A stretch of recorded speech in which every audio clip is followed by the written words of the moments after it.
c'est Florent et bienvenue sur le podcast du coup des nouveaux rentiers, puisqu'aujourd'hui c'est encore une fois en audio et en vidéo.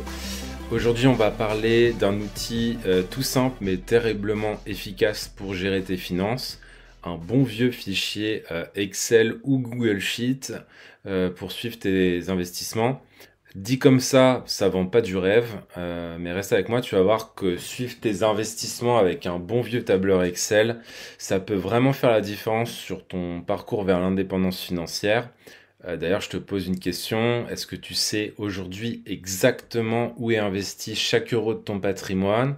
Est-ce que tu connais la performance réelle de ton portefeuille de l'année dernière ou la part de cash qui dort sur ton compte en banque? Si la réponse est pas trop, bah t'en fais pas, t'es pas le seul et on a tous commencé un peu au feeling en se disant que tout ira bien, sauf que le problème c'est que sans suivi précis, on peut vite perdre le fil. On peut vite prendre de mauvaises décisions qui sont souvent émotionnelles ou rater des occasions d'optimiser ton patrimoine et ton argent. Donc dans cet épisode, on va voir pourquoi suivre ses investissements est indispensable et on va pas juste se prendre la tête avec les chiffres, c'est promis, on va juste parler de ce qu'un fichier Excel bien structuré te permet concrètement d'avoir. C'est une vision claire de ton patrimoine, vérifier si ta répartition d'actifs est alignée avec tes objectifs, mesurer ta performance réelle par rapport à celle que tu attends. Je te partagerai aussi les erreurs classiques qu'on a tous fait quand on ne suit pas ses investissements, du genre laisser trop de cash dormir, être exposé à un seul truc sans vraiment s'en rendre compte. Et aussi, je te guiderai comment utiliser le modèle de fichier Excel que je te fournis avec les différents onglets, les routines, etc. pour que tu sois vraiment autonome. Donc moi, c'est le fichier que j'utilise personnellement, que j'ai créé et que j'utilise depuis bientôt presque 15 ans. Donc il a évolué, t'imagines que la version d'il y a 15 ans et celle d'aujourd'hui, c'est pas exactement exactement la même. Et du coup, on va voir ça ensemble. On verra aussi comment on peut automatiser, simplifier les process d'investissement, justement avec Google Sheets, avec des rappels mensuels, etc. Reste bien aussi jusqu'au bout parce que je t'expliquerai comment, à la fin de cet épisode, comment récupérer ce fichier Excel pour suivre tes investissements. Il est 100% offert, il est à télécharger et ça te permettra d'appliquer directement ce qu'on va voir aujourd'hui dans cette vidéo. Si tu n'es pas patient et que tu veux récupérer dès à présent le fichier, tu cliques sur le premier lien qui est dans la description de cette vidéo YouTube ou de ce podcast et ça te permettra en fait de récupérer le fichier et de suivre aussi, de regarder le fichier en même temps que suivre la vidéo ou écouter le podcast. Je te parlerai aussi de la méthode RSR.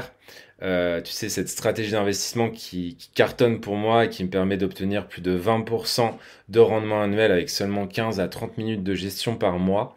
Du lourd. Du lourd aujourd'hui, donc attache ta ceinture noire Excel et c'est parti. Donc la première partie, c'est pourquoi suivre ses investissements est indispensable. Il faut commencer par la base. Pourquoi déjà se donner la peine de tout noter dans un fichier? Tu pourrais te dire, j'investis et puis j'attends que ça monte, pas besoin de faire des tableaux. Eh bien, pour moi, c'est une grosse erreur parce que ne pas suivre tes investissements, c'est un peu comme conduire la nuit sans phare. Tu avances à l'aveugle, tu risques un accident à tout moment.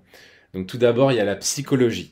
Si tu ne suis pas tes placements, tu vas devant des décisions émotionnelles. Par exemple, t'imagines que la bourse chute brutalement, sans suivi, tu peux paniquer.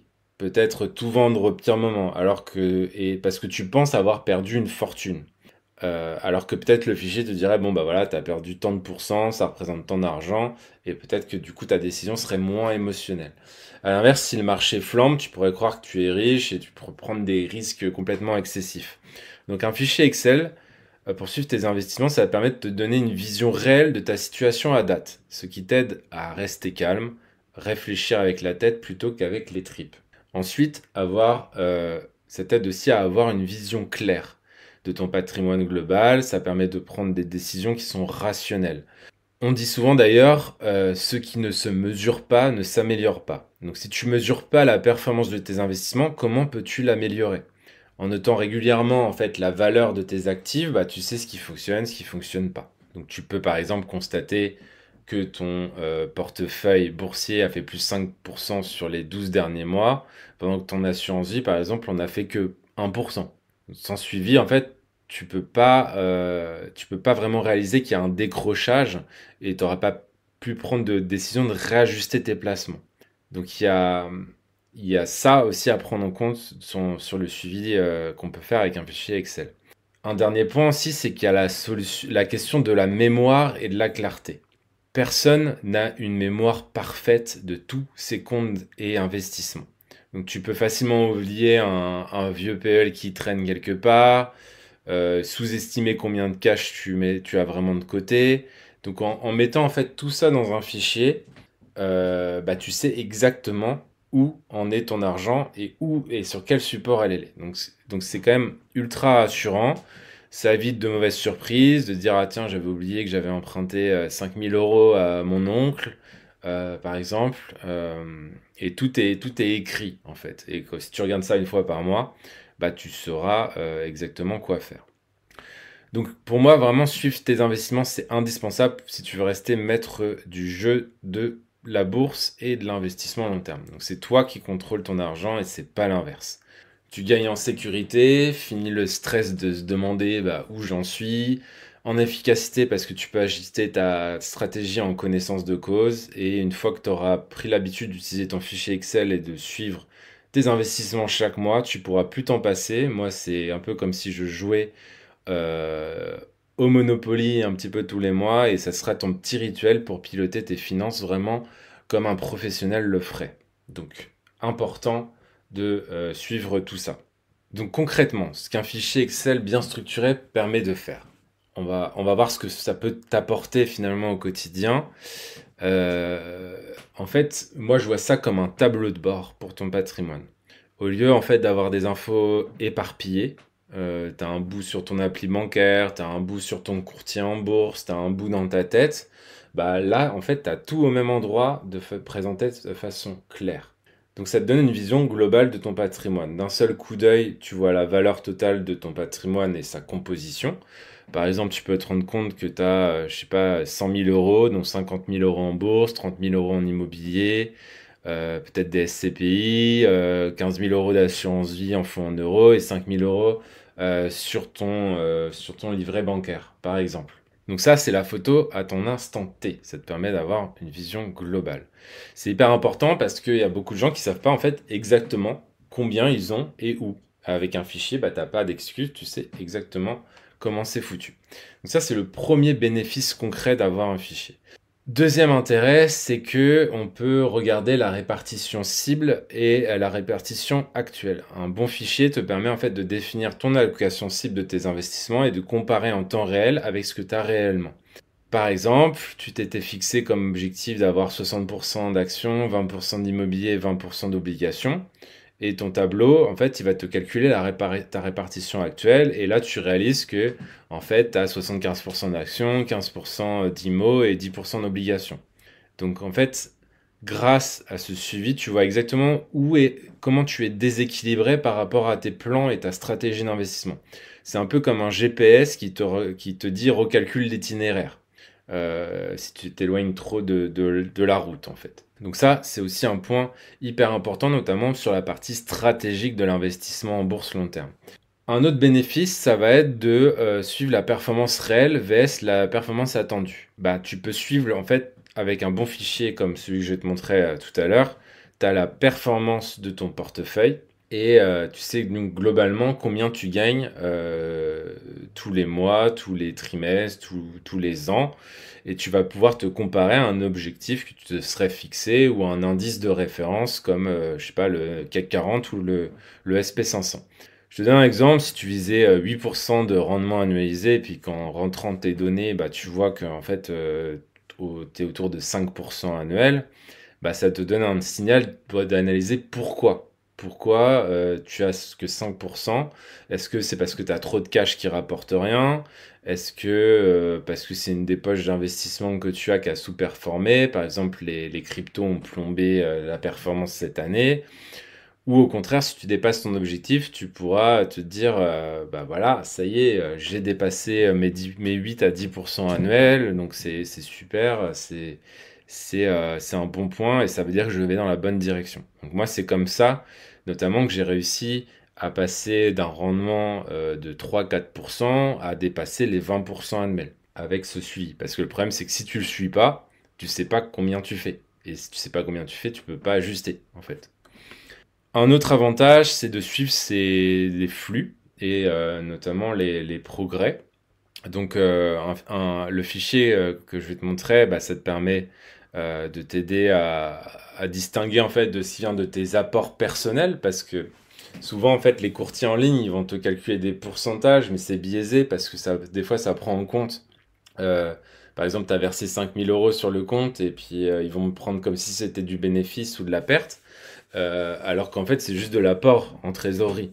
Donc nous, ce qu'on veut mesurer, c'est la performance du marché. Et ça, en global, il n'y a rien qui te le fait. Donc le fait d'avoir tout centralisé comme ça dans un fichier, ça va te permettre en fait de suivre tout simplement ta renta et prendre en compte aussi les apports de trésorerie ou les retraits de trésorerie que tu pourrais faire en bourse.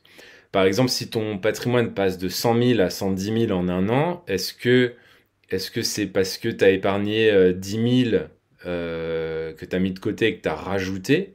Ou est-ce que c'est vraiment tes investissements qui ont généré 10%? Donc la différence, elle est énorme à la fin dans le calcul. C'est ça qu'il faut prendre en compte. Donc bah, dans le fichier, tu pourras vraiment voir que tu as rajouté par exemple 5 000 € d'épargne et puis que le reste, en fait, les 5 000 € de gains, en plus, c'est la bourse qui les a générés. Donc tu sauras que tu as fait 5%. Donc c'est super aussi de voir un peu ces petites touches d'ajout d'épargne mensuelle et puis la rentabilité au bout du compte. Ce qui est important aussi, c'est de laisser travailler l'argent sur le long terme pour faire profiter des intérêts composés. Donc ça va être à la fois un mix entre les gains que tu vas faire en bourse, mais également cet aspect d'intérêt composé. Donc là, tu vois pas si tu es sur le podcast, mais tu iras voir sur le fichier en direct en téléchargeant le fichier. J'ai mis quelques graphiques qui montrent bah, par exemple la répartition avec un camembert pour visualiser la composition du patrimoine. Une évolution avec une courbe qui te montre la progression de ton patrimoine et qui se compare avec un indice de référence. Et ce truc de la comparaison entre la répartition cible, ce qu'on aimerait avoir. Par exemple, dans cet exemple, on a 57% alors qu'on en veut 70%. Donc le fichier identifie qu'il manque 13% de patrimoine. Et dans ce cas présent, il identifie qu'il manque 1 300 € dans cette case action pour arriver à l'équilibre qu'on veut des 70%. Donc ça va vraiment te permettre d'avoir un vrai pilotage de ton patrimoine une fois par mois, et ça fait partie notamment de la routine mensuelle à laquelle arrivent toutes les personnes que j'accompagne, et c'est le but en fait de cet accompagnement, c'est à la fois d'utiliser la méthode RSR dont tu as peut-être déjà entendu parler sur ce podcast, mais aussi de créer sa propre stratégie d'investissement et d'avoir une routine mensuelle claire. Donc ça, c'est des points. Toutes les personnes qui sont entrées en accompagnement sont reparties avec une stratégie et cette mise en action, cette petite routine mensuelle. Et si on fait ça tous les mois pendant des années, bah, on gagne de l'argent et potentiellement on devient rentier de la bourse. C'est pour ça que le podcast s'appelle Les Nouveaux Rentiers d'ailleurs. Donc voilà pour ce fichier. On va parler maintenant des erreurs classiques que l'on fait quand on ne suit pas ses investissements. Donc ne pas faire de suivi, ça peut sembler anodin, mais en réalité, ça amène souvent à des erreurs assez classiques que tu pourrais vraiment éviter. Je vais te raconter quelques pièges dans lesquels on tombe facilement sans tableau de bord pour nous guider. Premier piège, trop de cash qui dort.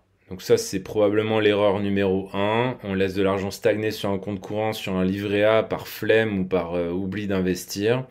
Et sans suivi, en fait, tu réalises pas forcément que 10 000 € qui dorment à 2,4% d'intérêt, ce qui sont les intérêts du livret A en ce moment, et que tu laisses ça poireauter pendant 5 ans, 10 ans, et en fait, tu te dis, bah, j'ai pas assez investi en bourse. Donc, un fichier va faire ressortir ce cash inutilisé noir sur blanc et la proportion qu'il prend. Et tu verras clairement, j'ai X% de mon patrimoine en liquidité. Et si ce pourcentage est bien au-delà de ce que tu souhaites, par exemple, tu voudrais 5% de cash, puis en fait, tu en as 20, c'est le signal qu'il faut passer à l'action, investir une partie de ce matelas qui rapporte rien, par exemple en bourse, ou mettre ça dans un apport, dans un investissement immobilier, par exemple. Donc sans ce rappel mensuel tous les mois, tu vas avoir vite fait de procrastiner en fait et de laisser traîner le truc pendant des années. Donc c'est aussi ça, à ça que ça sert de suivre, c'est que ça va te mettre un peu la tête dans le caca, si je puis dire, tous les mois et à force de le voir, tu vas finir par passer à l'action parce que ça va te saouler. Deuxième erreur, c'est que on va souvent sous-exposer à certains actifs ou surexposer d'ailleurs. L'inverse existe aussi. Donc en fait, parfois on pense par exemple être diversifié, mais le manque de suivi fait qu'on passe à côté de certaines classes d'actifs. Par exemple, tu dis vouloir investir un peu dans l'immobilier, mais si tu ne suis pas, tu peux te retrouver pendant des années avec 0 € dans l'immobilier parce que tu as reporté ce projet et puis tu fais jamais rien. Ou bien tu pensais avoir suffisamment d'actions à l'international et puis en fait ton fichier il te dit que tu as 90% de ton portefeuille qui est en actions qui est sur le CAC 40. Donc c'est comme ça que tu vois les anomalies en fait. Et sans suivi, en fait tu restes dans de l'approximation et avec un fichier tu peux pas te cacher.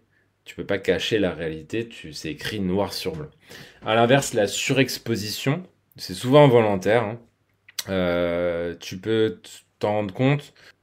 Tu peux en fait, sans t'en rendre compte, être trop exposé à un seul placement. Par exemple, tu accumules plusieurs comptes avec des fonds en euros un peu partout, avec 3 assurances-vie, un PER, un PE, je ne sais quoi. Et au final, en fait, si tu fais la somme de tout ça, tu découvres que 70% de ton patrimoine investi est sur un fonds en euros. Alors le truc de fonds en euros, c'est que c'est un placement qui est effectivement très sécurisé à capital garanti. Par contre, c'est absolument pas rentable. C'est-à-dire qu'avec un fonds en euros, aujourd'hui, tu fais moins qu'un livret A. Donc si tu as 70% de ton patrimoine qui est sur un truc qui performe zéro, proche de zéro, en dessous de l'inflation, tu as très peu de chances de t'enrichir. À l'inverse, si tu mets plus sur des poches en actions, des poches en or, des poches en crypto, là tu vas pouvoir commencer à démarrer quelque chose avec ton patrimoine. Ou bien, un autre exemple, tu te rends compte que tu as acheté des actions de différentes entreprises, mais en fait elles sont par exemple toutes du même secteur, par exemple le luxe, ou alors pas du tout diversifiées en étant que sur l'Europe, par exemple. Donc sans ton fichier, tout ça, tu peux pas avoir un suivi clair et ça va être difficile d'avoir ce recul qui va te permettre de prendre des décisions. Et on se fait facilement piéger par cet effet parce que tu es sur Internet, tu vois telle ou telle opportunité, donc tu y vas, et puis en fait, tu ouvres plein de petites enveloppes à droite, à gauche, ça te donne l'impression d'être diversifié, et en fait, en mettant tout ça en commun, tu te rends compte que pas du tout. Un point, erreur classique des débutants ou de ceux qui suivent pas leur performance, c'est de ne pas penser à rééquilibrer ton portefeuille. Le rééquilibrage, c'est le fait de ramener ta répartition d'actifs à ta cible de départ.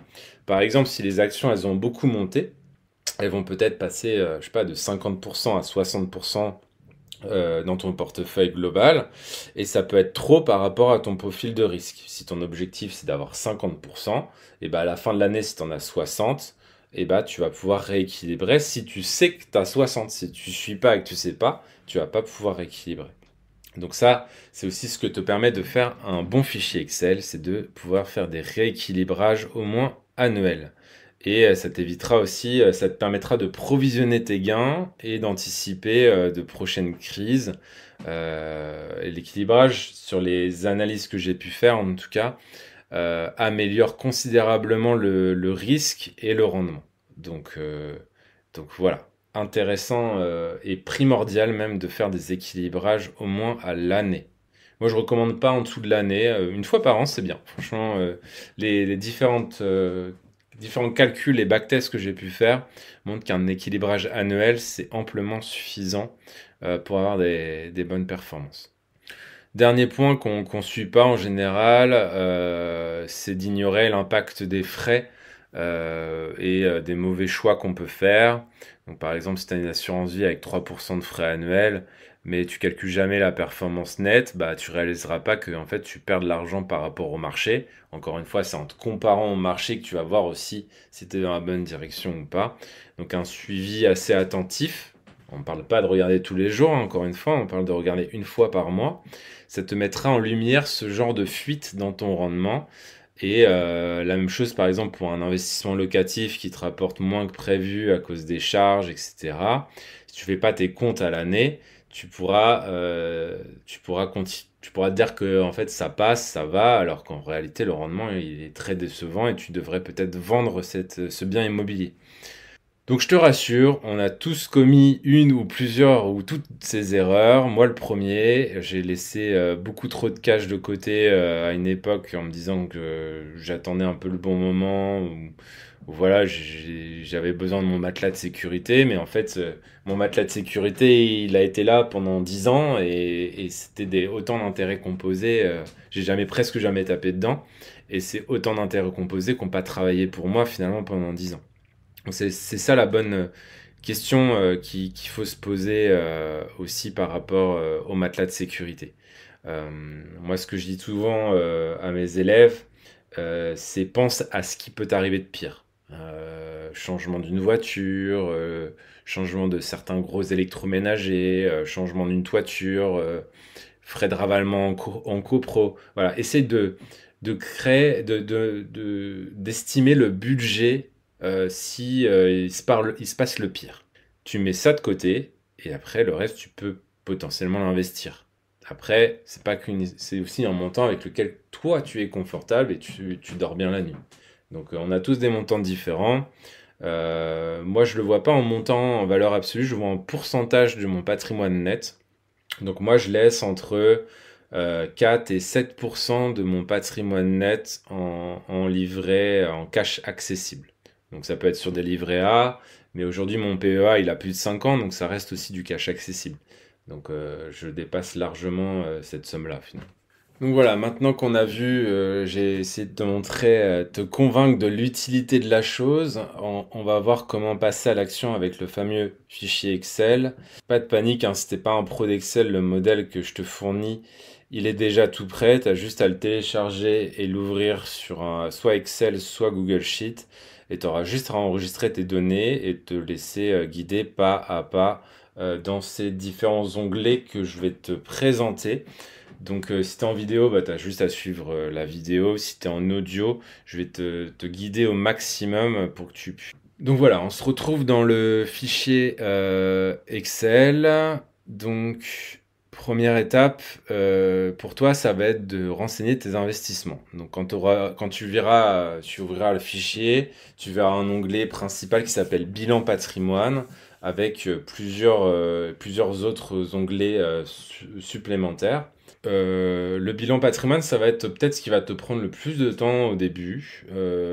Donc le but de cet onglet-là, ça va être de remplir tous tes placements, tout ce que tu peux avoir. Donc par exemple, ce que tu as sur ton PEA, tu mets ce que tu as en action sur ton PEA, ce que tu as en liquidité, ce que tu as en assurance vie en unité de compte, ce que tu as en résidence principale, le montant de ta résidence principale à l'instant T.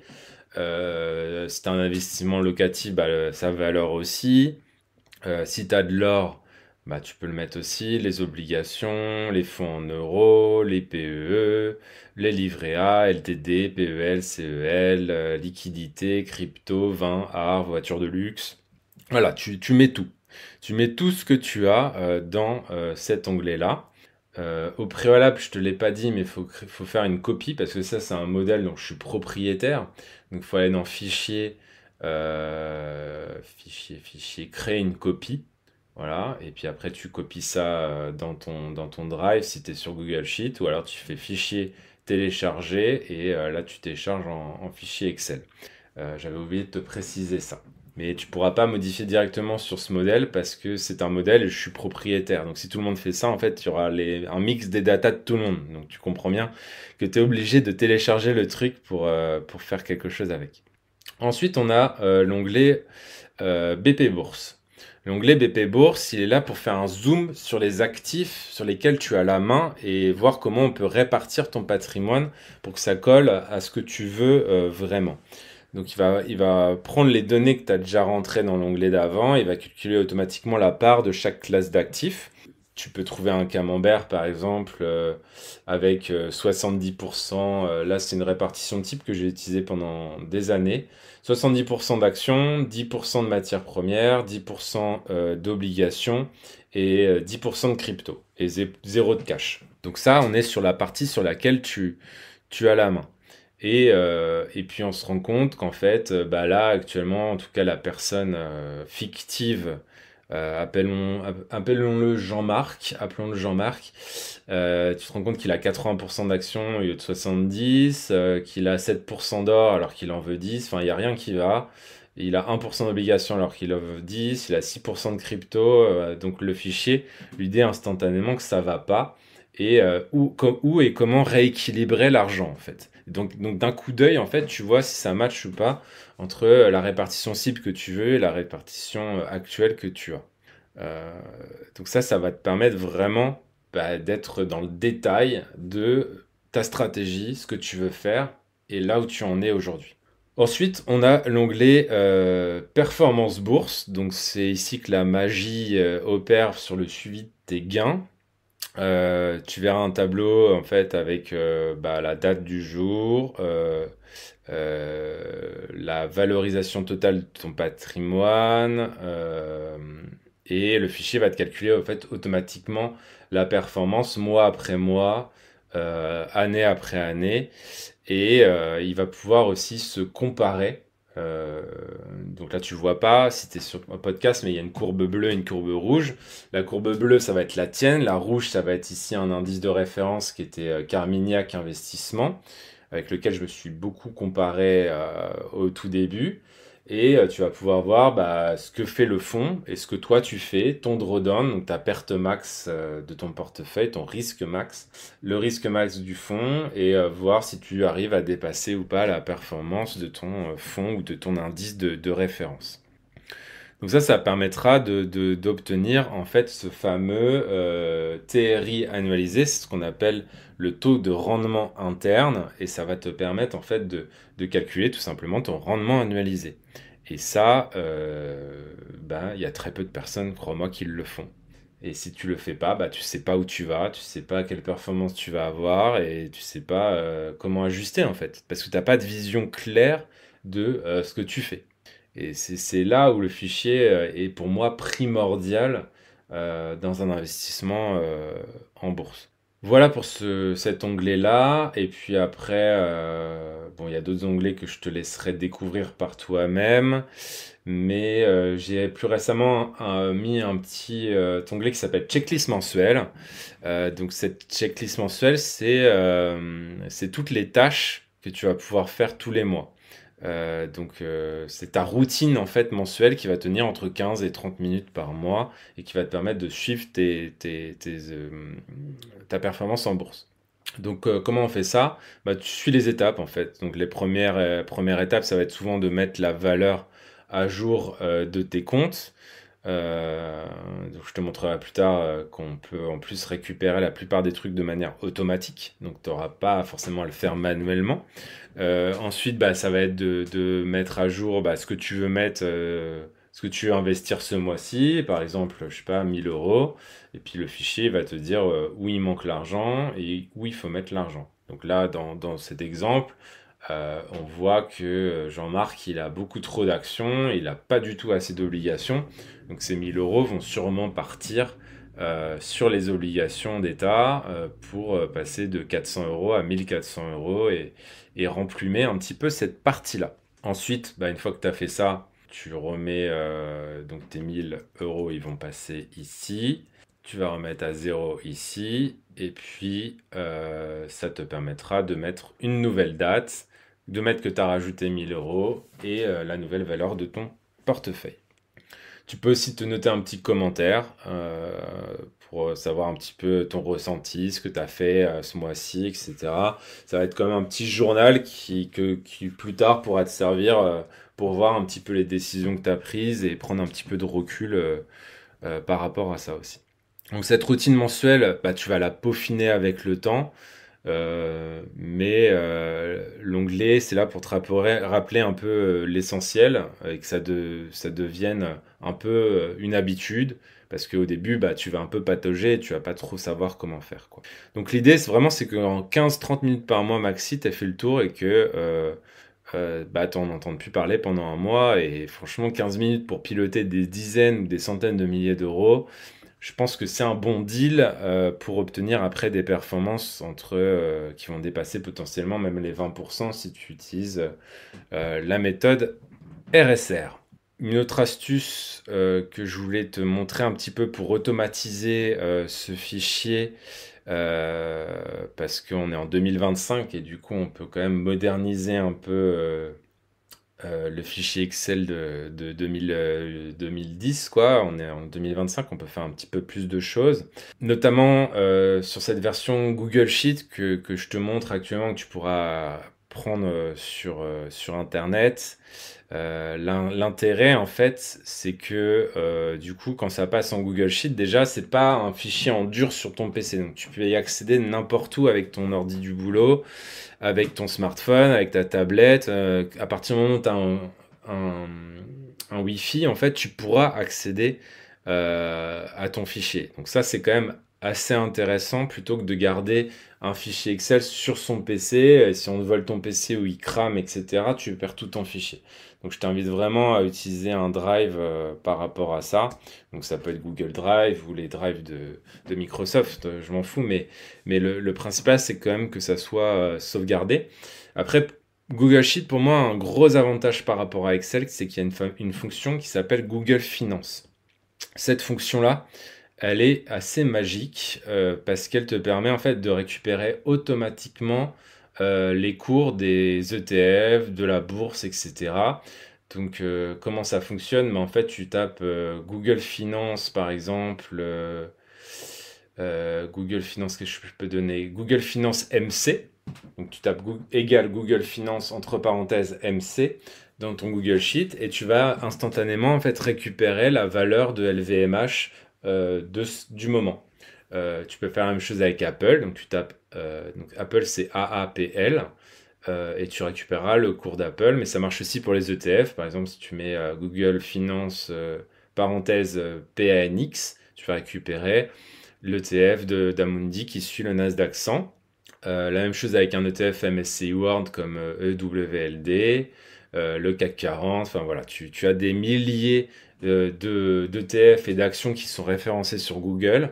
Et à partir du moment où elle est référencée sur Google, eh ben, tu pourras la trouver. Donc la petite astuce pour vérifier si c'est sur Google, c'est de taper Google Finance sur Google ou ton moteur de recherche. Tu vas dessus et en fait, bah, tu cherches le ticker qui t'intéresse, enfin l'action qui t'intéresse. Par exemple, là, je cherche Total. Bah, j'ai trouvé Total et je vois que son petit nom sur Google, c'est TTE. TTE EPA.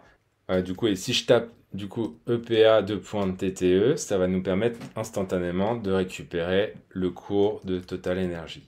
Et tu pourras faire ça avec toutes les actions que tu as en portefeuille sur tous tes comptes à droite à gauche. Et tu comprends que du coup, l'intérêt, c'est que ça centralise en fait. Et ça se met à jour en temps réel et ça remonte après dans les onglets BP Bourse, etc. De manière automatique. Donc il n'y a pas besoin d'être un génie d'Excel, il y a juste besoin de télécharger ce fichier et ça te permettra de mettre à jour tout ça et de suivre ton patrimoine. Donc voilà, si je résume, il faut que tu remplisses tous tes comptes avec toutes leurs valeurs, tu définis ta répartition cible avec ta stratégie, tu mets à jour ça chaque mois et tu analyses et tu vérifies l'évolution de la performance. Du coup, c'est comme ça que moi je sais que je dépasse les 20% annuels, par exemple. Et après, tu transformes ça en routine mensuelle. Le temps nécessaire pour moi, c'est vraiment ça.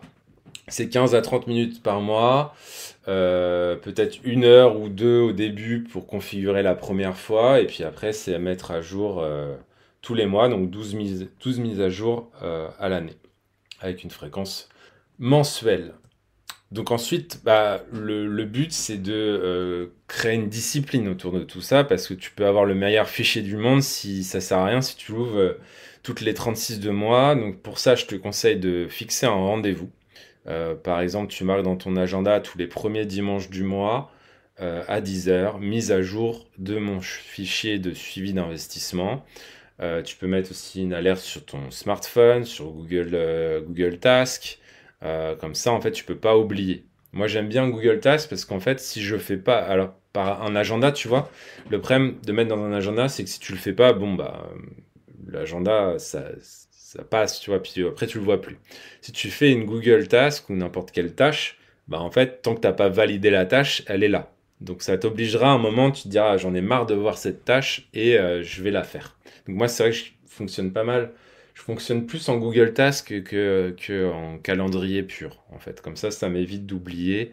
Et enfin, ça, je l'oublie pas, mais pour d'autres choses liées à mon activité, ça me permet de ne pas oublier de faire des choses parce que je vois depuis quand la tâche elle est là et depuis quand j'aurais dû la faire et je finis toujours un moment ou un autre pour la faire. Pour que ça soit un peu moins chiant, bah, tu peux te faire un petit rituel, tu te prépares un petit café, tu te mets une petite musique de Hans Zimmer par exemple, et puis tu remplis tranquillement ton fichier, c'est ton petit moment à toi. Mais si tu fais ça une fois par mois pendant des années, crois-moi, ça fera une sacrée différence dans ton patrimoine. C'est ce que j'ai fait pour moi, c'est ce que je mets en place vraiment avec toutes les personnes que j'ai aidées jusqu'à présent. J'ai aidé plus de 150 personnes et le maintien de cette discipline mensuelle, ça devient essentiel. Parce que tu peux avoir toutes les connaissances du monde si tu viens pas foutre le nez dedans au moins une heure par mois, enfin 30 minutes par mois, et bah ça marchera pas. Si t'aimes la tech et que t'es un peu geek aussi, il y a des outils comme Zapier ou Make qui vont te permettre de peut-être de récupérer des choses encore de manière encore un peu plus automatique. Ça, je ne l'ai pas forcément intégré au fichier, mais il y a vraiment beaucoup de choses qui sont faisables aujourd'hui avec tous les outils d'automatisation et puis l'intelligence artificielle qui s'envolent. On a peut-être le moyen d'aller encore un peu plus loin dans l'automatisation de ce fichier, mais là, actuellement, vraiment, ça te prend 15-30 minutes par mois, grand maximum dans l'état actuel. Peut-être qu'en mettant quelques automatisations en plus, tu peux passer à 10 minutes, mais bon, il y a un temps qui est de toute façon incompressible à un moment. Donc voilà, tu peux mettre aussi des virements automatisés, des directions, voilà. Tu peux automatiser un petit peu plus, mais là, tu as déjà une bonne base sur laquelle travailler. Moi, c'est le fichier vraiment que j'utilise tous les mois pour moi. Donc on arrive un peu à la fin de cet épisode, donc déjà bravo si t'es resté jusqu'au bout, c'est que t'es motivé dans la reprise de ton patrimoine. J'espère que ça t'a donné envie d'utiliser soit ce fichier que je te propose aujourd'hui, soit de te créer ton propre fichier Excel pour suivre tes investissements. Tu verras une fois que c'est en place, c'est que du positif, c'est plus de visibilité, c'est moins de stress et au final c'est de meilleures décisions pour faire fructifier ton argent. Donc si cet épisode t'a plu, t'as été utile, abonne-toi à la chaîne YouTube, abonne-toi au podcast des nouveaux rentiers pour pas rater les prochains épisodes. N'hésite pas aussi à laisser une note 5 étoiles si tu es sur Apple Podcast ou Spotify. C'est ce qui m'aide le plus pour faire connaître le podcast à d'autres futurs rentiers en devenir. Partage l'épisode autour de toi. On a tous un ami qui mérite un petit coup de pouce pour mieux gérer ses finances. Donc pense à cet ami. Et puis appel à action un petit peu spécial aujourd'hui, donc c'est que tu peux télécharger tout ce que je viens de te dire là, aujourd'hui, tu peux l'appliquer directement en téléchargeant le fichier que je t'offre, que j'ai mis des heures et des heures à faire. Je te l'offre aujourd'hui complètement gratuitement. Tout ce que tu as à faire en fait, c'est de cliquer sur le lien qui est sous la vidéo ou sous le podcast, dans la description du podcast. Tu rentres ton mail pour que je t'envoie en fait le lien qui te permettra d'accéder à ce fichier Excel. Donc voilà, c'est quand même un beau cadeau. Je pense que c'est quelque chose que je pourrais faire payer à plusieurs centaines d'euros. Et aujourd'hui, pour te remercier quelque part d'avoir suivi la vidéo et d'avoir suivi tout ce podcast, je te l'offre. Donc ça te fera gagner un temps fou puisque tu repartiras pas de zéro, tu partiras de cette base et s'il te plaît pas, tu pourras faire des petites modifs, mais au moins tu repartiras pas de zéro pour avoir ton petit fichier Excel. Si tu veux aller encore plus loin aussi dans l'optimisation de tes investissements, bah, je t'invite à découvrir la méthode RSR. C'est une méthode que j'ai créée. Donc je parle souvent parce qu'elle me permet d'obtenir aujourd'hui plus de 20% de rendement annuel en seulement quelques minutes de gestion par mois. Pour en savoir plus sur cette méthode RSR, tu as aussi une masterclass qui est complètement offerte dans la description, dont le lien est dans la description de ce podcast, de ce vodcast. Donc je t'invite à cliquer sur ce lien si ça t'intéresse ou à taper méthodersr.com si tu veux en savoir un petit peu plus sur cette méthode. Pour moi, c'est le complément parfait parce qu'avec la méthode RSR, tu as la stratégie. Là, le fichier te permet de créer ta stratégie et de la suivre. Encore faut-il avoir une stratégie qui est gagnante. Et au moins, avec la méthode RSR, bah, c'est la stratégie que moi j'utilise depuis 15 ans pour moi, qui est hyper rentable.